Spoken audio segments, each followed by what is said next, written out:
मानते हैं कि 22 अवतार तो प्रयुक्त है। इनके अतिरिक्त 2 अवतार और हैं, हंसावतार और हयग्रीव अवतार। ऐसे भगवान के 24 अवतार। भगवान के दिव्य जन्मों की ये कथा अत्यंत गोपनीय रहस्यमयी है। जो मनुष्य एकाग्र चित्त से नियम पूर्वक प्रातः काल या सायंकाल इस कथा को सुनेगा, उस समस्त दुखों और पापों से छूट जाएगा। एक बार भगवान विष्णु एवं देवताओं के परम पुण्यमय क्षेत्र नैमिषारण्य में शौनकादि ऋषियों ने भगवत प्राप्ति की इच्छा से 1000 वर्ष में पूरे होने वाले एक महान यज्ञ का अनुष्ठान किया। एक दिन उन लोगों ने प्रातः काल अग्निहोत्रादि नित्य कृत्यों से निवृत्त होकर सूत जी का पूजन किया और उन्हें ऊंचे आसन पर बैठा कर बड़े आदर से प्रश्न किया। ये सूत जी उनके पुत्र उग्रश्रवा हैं। पहले वाले सूत जी का नाम रोमहर्षण। तो महाभारत प्रसंग में उसके बाद इसकी रचना हुई, तो अब इसके प्रवक्ता हैं उग्रश्रवा। सूत जी के पुत्र सूत जी ही हुए। रोमहर्षण जी को तो बलराम जी ने कृपा करके परम पद पहुंचा दिया था। जब बलराम जी तीर्थ यात्रा करते हुए गए तो आप सिंहासन पे विराजमान चर्चा कर रहे थे, तो उनका तुम्हें धर्म का ज्ञान है कि महापुरुषों के आने पर उठकर खड़े होना चाहिए। तुम दूसरों को उपदेश करते हो, जब तुम्हें इतना ज्ञान है और उसका पालन नहीं कर रहे हो तो इसका मतलब है तुम दंड के अधिकारी हो। ऐसे कुशा उठाया। अब ऋषियों ने कहा हमने तो मंत्र बल से इनको आशीष दिया था कि जब तक हमारी यज्ञ होगी तब तक ये पधारेंगे नहीं। आपने तो आपका तो हो गया, कौजिला दें। तो कहा आपका भी संकल्प व्यर्थ नहीं होना चाहिए और हमारा भी संकल्प। तो उनका पिता ही पुत्र रूप में अवतरित होता है। चलो, तो बिना पढ़े सब कुछ उग्रश्रवा जी के हृदय में, जो सूत जी के हृदय में था, वो सब जागृत हो गया। तो ऋषियों ने नित्य अपना प्रातःकालीन कर्म करके सूत जी का पूजन करके ऊंचे आसन पर बैठा कर प्रश्न किया। ऋषियों ने कहा सूत जी आप निष्पाप हैं, आपको समस्त इतिहास पुराण धर्म शास्त्र सिद्धांत सबका ज्ञान। वेद वेत्ताओं में श्रेष्ठ भगवान बादरायण ने,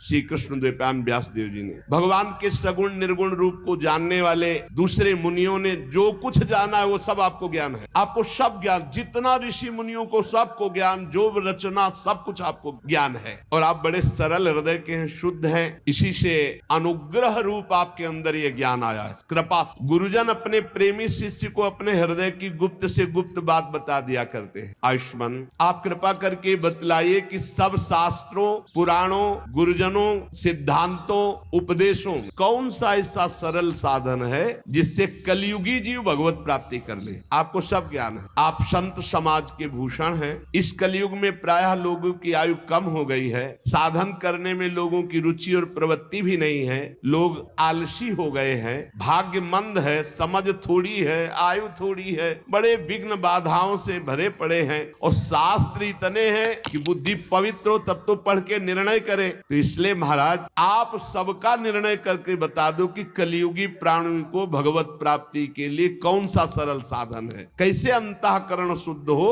और वो भगवान को प्राप्त हो। प्यारे सूत जी आपका कल्याण हो। आप तो जानते हैं कि यदुवंशियों के रक्षक भक्तवत्सल भगवान श्री कृष्ण वसुदेव जी की धर्मपत्नी देवकी के गर्भ से प्रकट हुए थे। तो क्या कारण, क्या इच्छा, भगवान के अवतीर्ण होने का रहस्य क्या था, उसे हम सुनना चाहते हैं। आप कृपा करके बताइए। भगवान जीवों के परम कल्याण के लिए, भगवत प्रेममयी समृद्धि के लिए अवतार धारण करते हैं।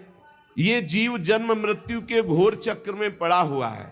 इस स्थिति में इसका कभी मंगल नहीं हो सकता यदि भगवान नाम उच्चारण नहीं करेगा। पक्का समझ लो। आपन्ना संस्कृतिम घोरा, बार बार जन्म, बार बार मरण, बार बार कर्म के फंदे में फंसा हुआ जीव, ये जब तक भगवान का नाम जप नहीं करेगा तब तक मुक्त होने वाला नहीं। बस नोट कर लो दिमाग में बात। गंगा पापम शशि तापम दैन्यम कल्प तरुस तथा पापम तापम तथा दैन्यम हरति साधु समागमा। भगवान का कलिमलहारी पवित्र यश भला कौन ऐसा आत्मशुद्धि वाला इच्छा वाला होगा जो श्रवण न करे। वो लीला से अवतार धारण करते हैं। बड़े बड़े महात्मा जन उनके लीला चरित्रों का गायन श्रवण करते हैं।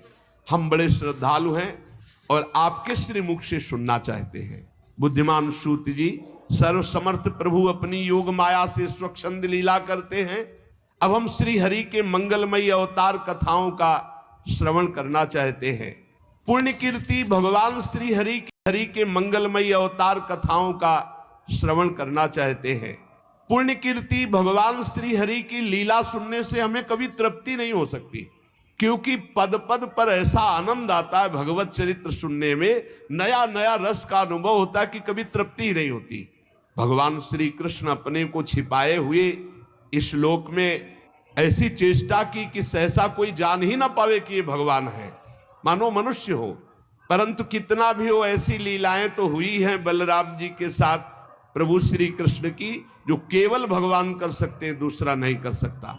कलयुग है, हम लोग दीर्घकालीन सत्र का संकल्प लेकर बैठे हैं, बढ़िया अवकाश है। और आप कथा सुनाने वाले हो, हम सब 88,000 ऋषि सुनने वाले, इसलिए मानो किसी को बहुत बड़ी दरिया से पार जाने के लिए नौका और कर्णधार मिल जाए, ऐसे आप मिल गए सूत जी।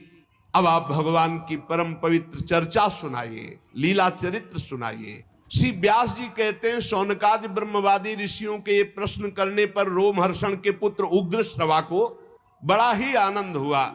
उन्होंने ऋषियों के इस मंगल में प्रश्न का अभिनंदन करते हुए उग्र श्रवा सूत जी बोले।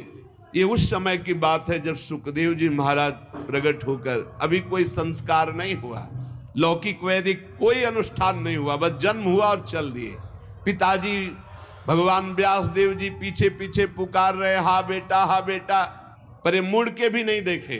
तो वृक्षों से उत्तर निकला, सुकोहम सुकोहम सर्वभूत हृदयम, समस्त भूतों के हृदय में विराजमान भगवान सुखदेव जी। ऐसे महामहिम पहले श्री सुखदेव जी को हम नमस्कार करते। ये श्रीमद्भागवत अत्यंत गोपनीय रहस्यात्मक पुराण है। ये भगवत स्वरूप का अनुभव कराने वाला, इस समस्त वेदों का सार। संसार में फंसे हुए जो लोग घोर अज्ञान अंधकार के पार जाना चाहते हैं, उनको जरूर सुनना चाहिए। बड़ी करुणा है मुनियों की, जो हमारे लिए भगवत प्राप्ति का ये मार्ग प्रशस्त किया है। श्री सुखदेव जी को नमस्कार, श्रीमद् भागवत को नमस्कार। नारायणम नमस्कृत्य नरम चैव नरोत्तमम देवीं सरस्वतीं व्यासम ततो जय मुदीरयेत्। मनुष्यों में सर्वश्रेष्ठ भगवान के अवतार नर नारायण ऋषियों को नमस्कार। बुद्धि प्रदान करने वाली देवी सरस्वती को नमस्कार। रचयिता भगवान व्यास देव जी को नमस्कार। अपने अंतःकरण पर विजय प्राप्त करके भगवत प्रेम प्राप्ति के लिए हम इस महापुराण की चर्चा करते हैं। ऋषियों, आपने संपूर्ण विश्व के कल्याण के लिए बड़ा सुंदर प्रश्न किया है, क्योंकि ये प्रश्न श्री कृष्ण के संबंध में है और इससे भली भांति अंतःकरण शुद्ध हो जाएगा और भगवत प्राप्ति हो जाएगी। मनुष्यों के लिए सर्वश्रेष्ठ धर्म वही है जिससे भगवान श्री कृष्ण की भक्ति प्राप्त हो जाए। भक्ति भी ऐसी जिसमें किसी प्रकार की कामना न हो। ये समस्त धर्मों के दान पुण्य तीर्थ अवगाहन सब साधनों का फल है कि भगवान श्री कृष्ण श्री हरि में भक्ति हो जाए। तभी संशय नहीं होगा जब ये बात आप सुन करके स्वीकार करेंगे। उन्होंने जब शब्द स्पर्श रूप रसगंध के मूल पंचभूत, तो उनमें जल भी है, अब वो जल में शयन करने लगे, योग निद्रा का विस्तार कर लिया। कुछ समय बाद उनकी नाभि से वही इच्छा जो मैं बहुत रूपों में हूं, वो एक कमल बन करके प्रकट हुई। पहले 5 कर्मेंद्रियां, 5 ज्ञानेंद्रियां, अंतःकरण चतुष्टय, 5 महाभूत और 5 तन मात्राएं। अब जल में शयन किया और कुछ समय बाद उनकी नाभि से कमल प्रकट हुआ। और उस कमल में जो प्रकट हुए प्रजापतियों के अधिपति भगवान ब्रह्मा जी प्रकट हुए। चारों तरफ देखा 4 मुख, और उन्होंने दिव्य दृष्टि से ब्रह्मा जी के पास जो थी देखना शुरू किया कि मैं कौन, कहां, कैसे कैसे आ गया, मैं कौन हूं। भगवान से बड़ी प्रार्थना की, अव्यक्त परमात्मा से। भगवान के उस विराट रूप अंग प्रत्यंग में ही समस्त लोकों की कल्पना हुई। समस्त लोग भगवान में ही विराजमान है, सब में भगवान विराजमान है और सब भगवान में विराजमान है। ये ज्ञान जिसको हो जाता है वो भगवत प्राप्त हो जाता है। यो माम पश्यति सर्वत्र सर्वम च मयि पश्यति तस्याहं न प्रणश्यामि सच में न प्रणश्यति। योगी लोग दिव्य दृष्टि से भगवान के उस स्वरूप का दर्शन करते हैं। वो भगवान का जो स्वरूप है, हजारों पैर, हजारों जांघें, हजारों भुजाएं, हजारों मुखों वाला विराट रूप भगवान का। शास्त्र शीर्षा पुरुषा सहस्राक्ष सहस्रपाद, जो भगवान का स्वरूप है। हजारों पैर वाला, हजारों जांघों वाला, हजारों भुजाओं वाला, हजारों मुखों वाला, हजारों सिर, हजारों कान, हजारों आंखें, हजारों नासिका, हजारों मुकुट, वस्त्र, कुंडल, आभूषण, सब यही भगवान का विराट रूप है। इसी से अनेक अवतारों का प्रादुर्भाव होता है। ये छोटे छोटे अंश से देवता, पशु, पक्षी, मनुष्य आदि योनियों की सृष्टि, ये सब इसी से विराट पुरुष से हुई है। तो सबसे पहले कौमार सर्ग में सनक, सनंदन, सनातन, सनत कुमार, सबसे पहले कमल, कमल से ब्रह्मा, और फिर ब्रह्मा जी ने जो पहली सृष्टि की तो सबसे पहले इस सृष्टि में प्रकट हुए सनक, सनंदन, सनातन, सनत कुमार।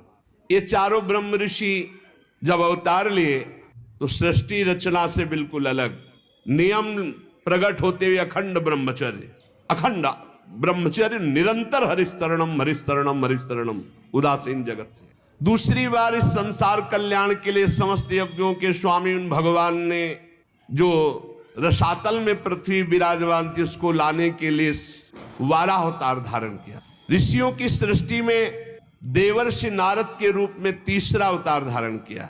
शाश्वत तंत्र का, जिन्हें नारद पंचरात्र कहते हैं, उपदेश किया। उसमें कर्मों के द्वारा किस प्रकार कर्म बंधन से मुक्ति मिलती इसका वर्णन है। फिर धर्मपत्नी मूर्ति के गर्भ से नर नारायण के रूप में भगवान ने चौथा अवतार लिया।